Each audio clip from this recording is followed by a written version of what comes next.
Bismillahirrahmanirrahim. Assalamualaikum warahmatullahi wabarakatuh.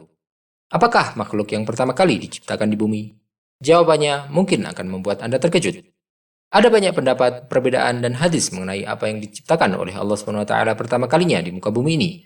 Allah menciptakan langit, bumi, bintang, bulan, manusia, dan semua ini merupakan ciptaannya.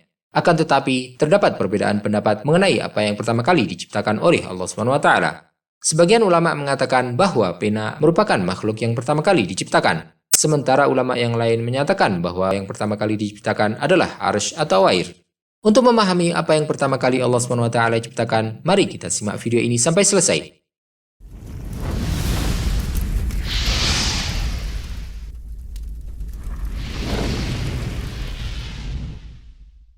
Menurut beberapa hadis, hal pertama yang Allah SWT ciptakan adalah arsy. Imam Muslim meriwayatkan dari Abdullah bin Amr bin As bahwasanya Rasulullah SAW bersabda, "Kataballahu maqadir al-khalaiq qabla an yakhluqa as-samawati wal arda bi 50 alf sanah wa 'arshuhu 'alal ma'." Allah telah menentukan takdir bagi semua makhluk hidup 50.000 tahun sebelum Allah menciptakan langit dan bumi. Dan beliau juga bersabda, dan arsy Allah kala itu berada di atas air. Selanjutnya, ada pula hadis yang menyatakan bahwasanya Allah SWT menciptakan arsy, pena, Nabi Adam, dan surga Aden, serta seluruh permukaan bumi lainnya dengan tangannya sendiri. Khalaqallahu ta'ala arba'ata asya'a biyadih, al-arsh wal qalam wa Adam wa jannatu Aden wa baqi sairil ard. Allah SWT telah menciptakan 4 perkara dengan tangannya, yaitu arsy, pena, Nabi Adam, dan surga Aden, serta seluruh permukaan bumi lainnya. Arsy merupakan ciptaan yang agung yang akan menaungi orang beriman di hari kiamat nanti. Ciptaan yang kedua adalah pena.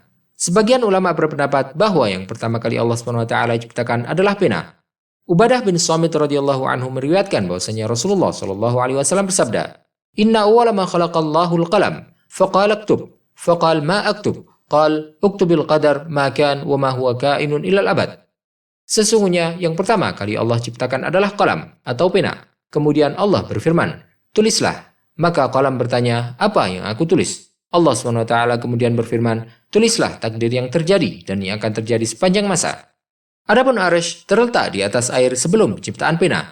Abu Hurairah radhiyallahu anhu meriwayatkan bahwasanya Rasulullah SAW pernah ditanya mengenai apa yang pertama kali Allah ciptakan, dan beliau menjawab bahwa hal tersebut adalah air.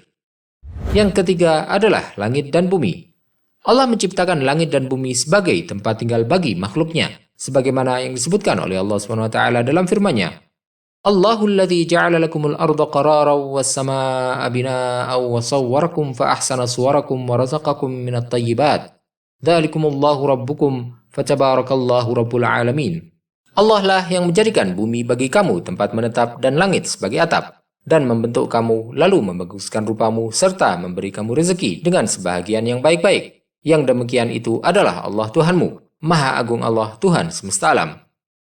Abu Hurairah radhiyallahu anhu juga meriwayatkan bahwasanya Rasulullah SAW memegang pundaknya kemudian bersabda, "Khalaqallahu turbata yawmas sabt, wa khalaqal jibala fiha yawmal ahad, wa khalaqallahu al-bahra fiha yawmal isnain, wa khalaqal makruha yawmas sulasa, wa khalaqan nur yawmal arbi'a, wa basa fiha ad-dawab yawmal khamis, wa khalaqa Adam ba'da al-'asri yawmal jum'ah. Akhiru khalqin khuliqa fi akhir sa'ah min sa'ati yawmil jum'ah." Allah menciptakan tanah pada hari Sabtu, menciptakan pegunungan pada hari Ahad, menciptakan laut pada hari Senin, menciptakan kebencian pada hari Selasa, menciptakan cahaya pada hari Rabu, menyebarkan binatang pada hari Kamis, dan menciptakan Adam setelah waktu asar pada hari Jumat. Penciptaan terakhir yang diciptakan oleh Allah SWT pada akhir saat pada hari Jumat. Meskipun hadis ini dhaif, namun hadis ini dapat memberikan gambaran urutan penciptaan menurut beberapa pendapat.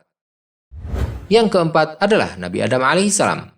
Allah SWT menciptakan Nabi Adam dari tanah liat. Tanah itu dicampur dengan air sehingga menjadi tanah liat, lalu diolah menjadi lumpur yang diberi bentuk, dan setelah kering menjadi tanah liat kering. Kemudian Allah meniupkan roh ke dalamnya, sehingga menjadi manusia yang sempurna. Sebagaimana yang disebutkan oleh Allah SWT dalam firman-Nya, "Inna mathala Isa 'indallahi kamathali Adam, khalaqahu min turabin thumma qala lahu kun fayakun." Sesungguhnya misal penciptaan Isa di sisi Allah adalah seperti penciptaan Adam. Allah menciptakan Adam dari tanah. Kemudian Allah berfirman kepadanya, "Jadilah seorang manusia." Maka jadilah ia. Dari kisah penciptaan ini, kita bisa memahami hikmah di balik penciptaan Nabi Adam alaihissalam dari tanah, yaitu untuk menunjukkan kebesaran dan kekuasaan Allah. Wallahu ta'ala a'lam wa sallallahu wa baraka ala sayyidina Muhammadin wa ala alihi wa sahbihi ajma'in.